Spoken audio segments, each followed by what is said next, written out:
You think she's enjoying it, but is she really? Here's what she wishes you knew about her body during sex. Most men, even men who have been in close relationships for decades, have a major blind spot when it comes to understanding what their partner is actually feeling during the most intimate moments of their time together. Not because they don't care. Most men care deeply about their partner's experience, but because nobody has ever sat them down and explained clearly and honestly what is actually happening in a woman's body and mind during closeness, and specifically during the moment of entry and what follows it. That blind spot has results, not dramatic ones usually, but quiet building ones. A gap that grows over time between what a man thinks is happening for his partner and what is truly happening. A series of small mismatches in speed, focus, and presence that reduce the quality of an intimate experience that could have been genuinely deep for both people. Today, I am closing that gap.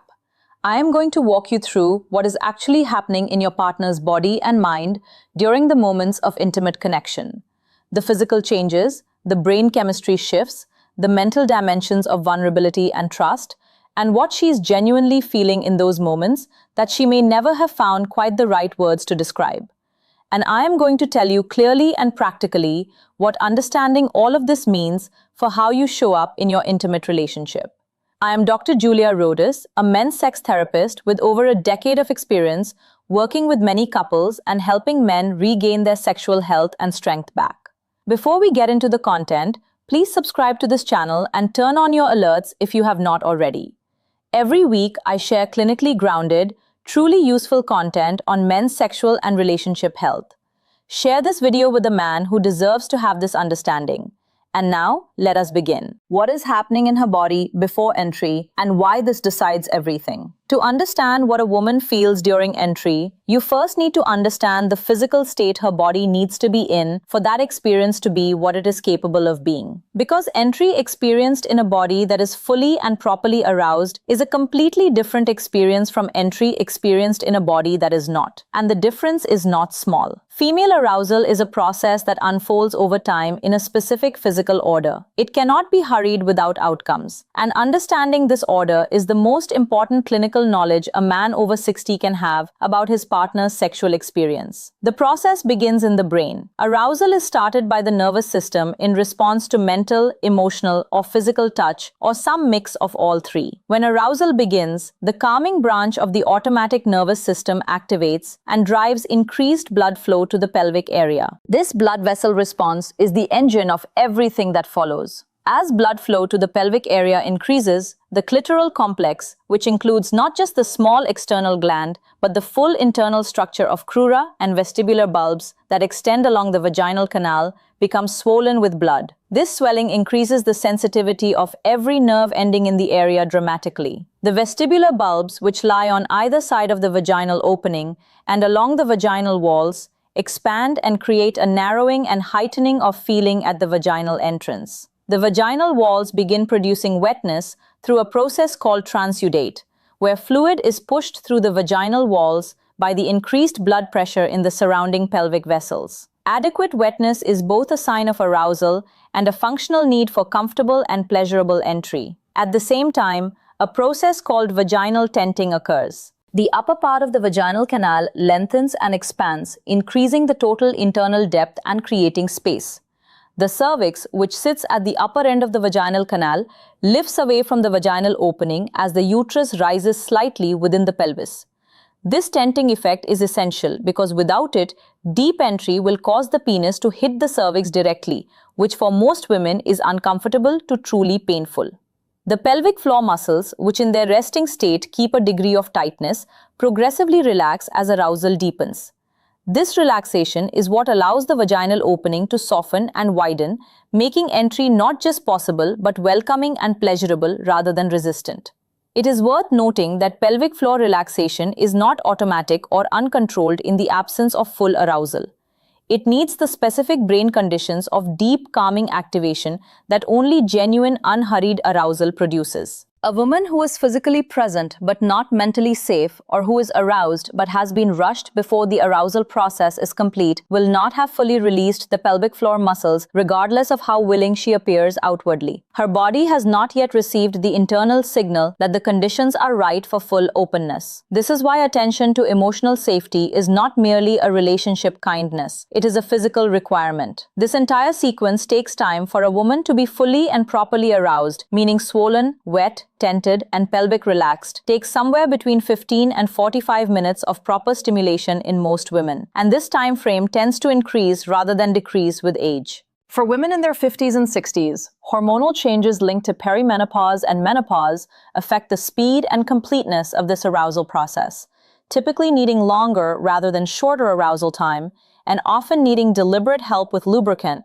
regardless of arousal level. When entry happens before this physical preparation is complete, the experience is different in every measurable way. The vaginal walls are less sensitive. The tenting has not fully occurred, meaning depth of entry causes discomfort. The cervix has not lifted, creating a risk of painful cervical contact. The pelvic floor is not fully relaxed, making entry itself resistant rather than welcoming. And the brain chemistry state of arousal has not reached the level at which all of the signals that make the intimate experience deeply pleasurable are fully active. For men over 60, understanding this is particularly important because of what it means for the timing of intimate encounters. The urgency that many men feel around keeping an erection, the worry that the window of chance might close, can create a pressure to move quickly from arousal to entry that directly works against the physical preparation that makes entry good for her. When a man rushes this process, he is not just being impatient, he is, without knowing it, ensuring a less satisfying experience for his partner than the same encounter could have given with more patience and attentiveness. The practical takeaway is simple: invest in the time. The 15 to 30 minutes of attentive, responsive foreplay that allow her body to finish the arousal process are not a warm-up to the real event. They are a non-negotiable part of the real event. The part that decides whether what follows is truly pleasurable for her or merely okay. What she feels during entry, the body and the mind. When entry happens in a body that has been fully and properly aroused, the experience for a woman is brain and body complex in ways that most men have never had explained to them. From a purely physical standpoint, the moment of first entry activates the dense cluster of nerve endings in the vaginal entrance and the swollen vestibular bulbs at the same time.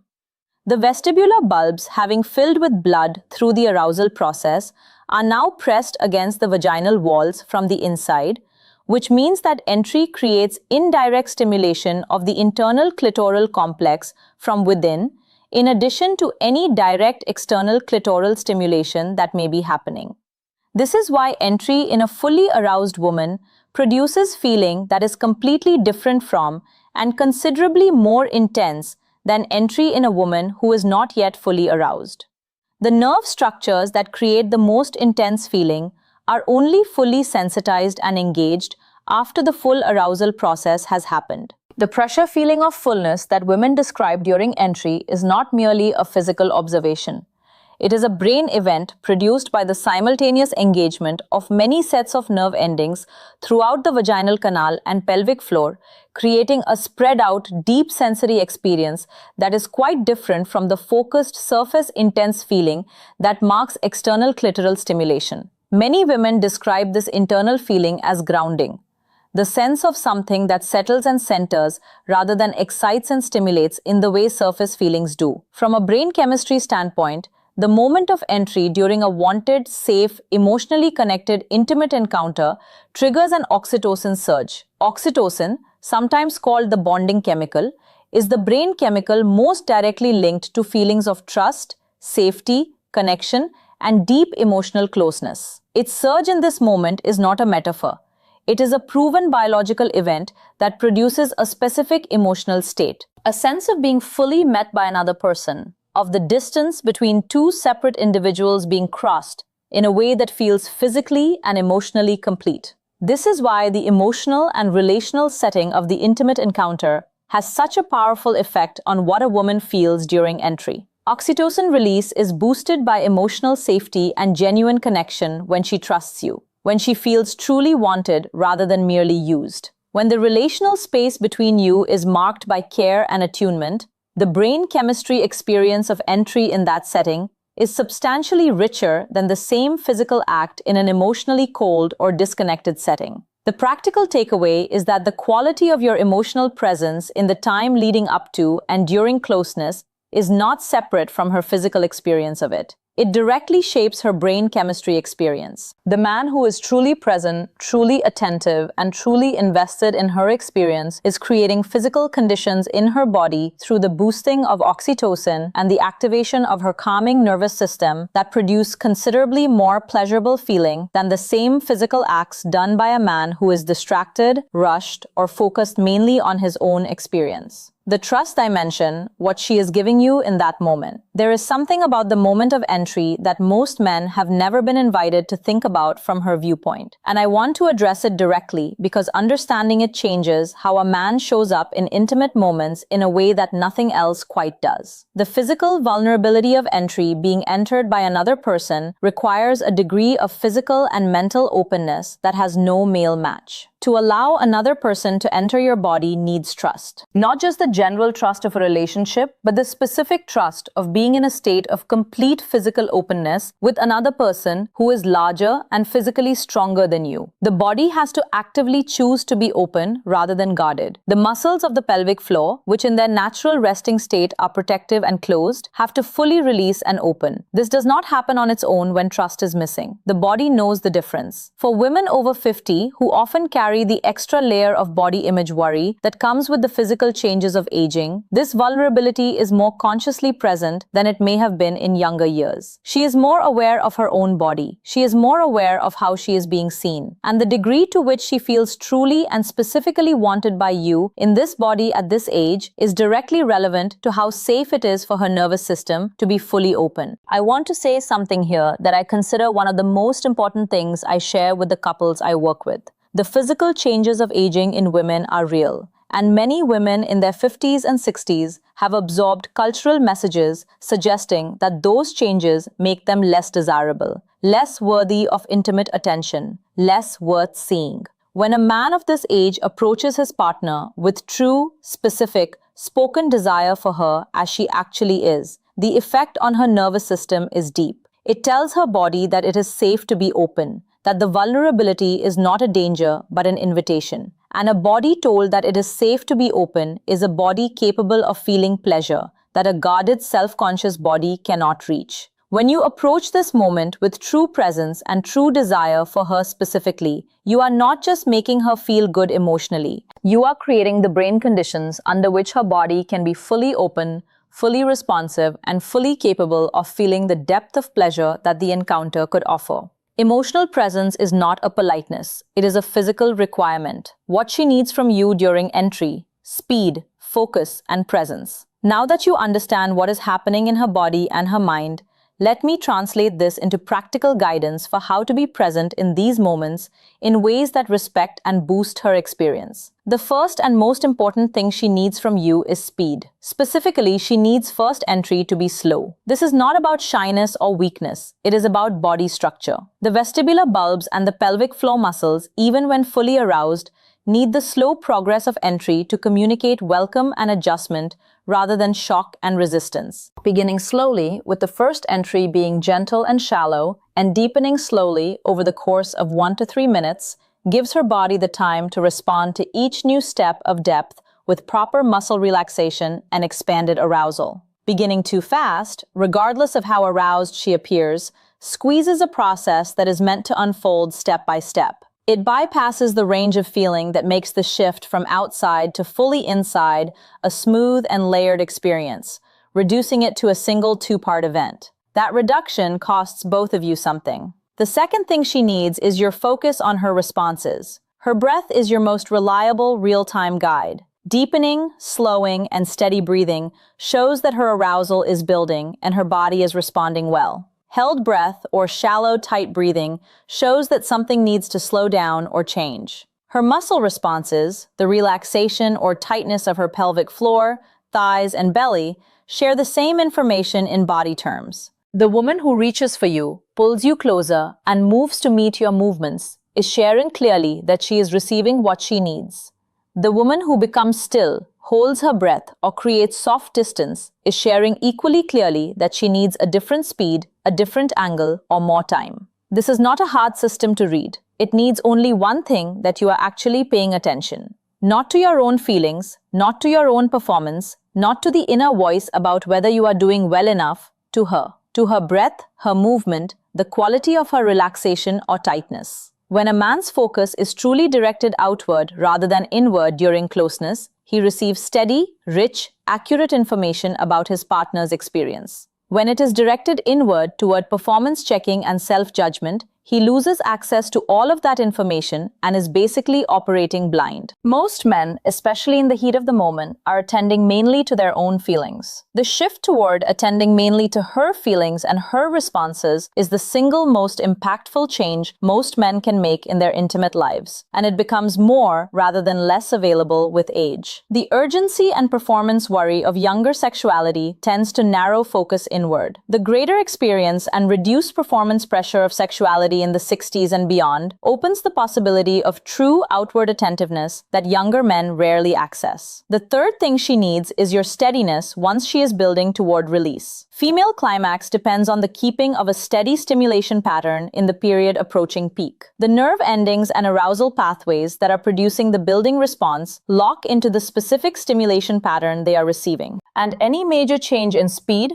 depth, angle, or pressure in the final stages of arousal breaks that pattern and can reduce or remove the climax that was building. When she shares verbally or non-verbally that she is close, the most important thing you can do is keep exactly what you are doing without change. Do not speed up.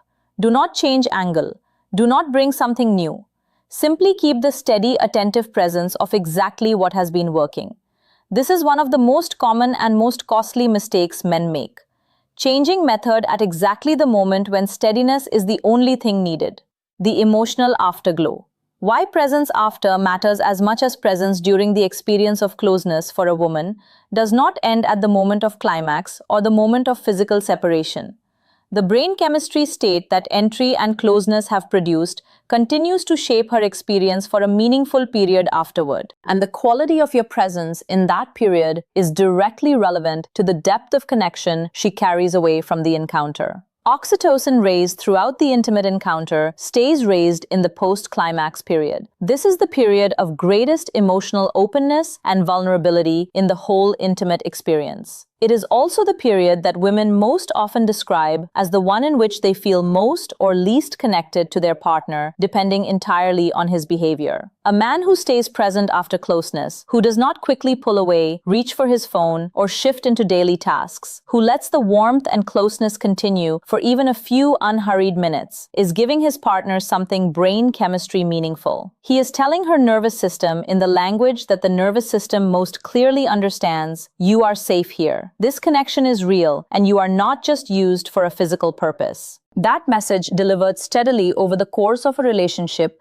shapes the depth of her trust and openness in every future intimate encounter. The opposite is also true. The man who pulls away quickly, who physically or emotionally withdraws in the post-closeness period when she is most brain chemistry primed for connection, is sending a message that her nervous system registers as clearly as any spoken communication. That message, also delivered steadily over time, teaches her nervous system to protect itself from the vulnerability of intimate openness. It creates a slow closing that both partners feel, and that step by step reduces the quality of the intimate connection between them. For men over 60, this understanding is particularly valuable because the post-closeness presence is one of the areas where the experience and emotional maturity of this stage of life gives a true and significant advantage over younger sexuality. The ability to remain still, present, and warmly connected after closeness without urgency or distraction is an expression of exactly the kind of emotional intelligence and relational presence that women in this age group always identify as the most important quality in an intimate partner. Let me bring everything I have shared today into a single connected understanding that you can carry into your intimate relationships right away. Your partner's experience of closeness is physically, brain chemistry, and mentally complex. Her body needs a specific sequence of arousal preparation before entry can be fully pleasurable. The experience of entry itself engages the full internal clitoral complex and activates an oxytocin surge that is boosted by emotional safety and genuine connection. Her vulnerability in that moment is real and aware, and your emotional presence is not a politeness, but a physical requirement for her full experience. She needs speed, focus, and finally steadiness at the right moment. And she needs your presence to continue into the aftermath of the encounter in ways that honor the brain chemistry state that closeness has created. The man who understands all of this is not doing a series of tricks.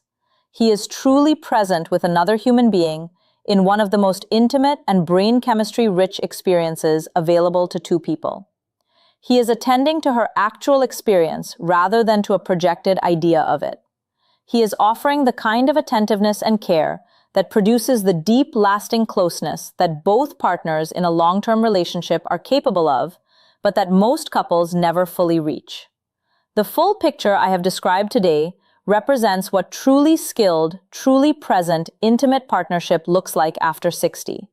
Not impressive athleticism or fancy technique. True physical understanding, emotional presence, and the specific attentiveness that allows a woman to be fully herself, fully open, and fully met in the moments that matter most to both of you. That mix, available to every man who chooses to develop it, is what produces the kind of closeness that deepens rather than fades with the passage of time. Thanks for watching.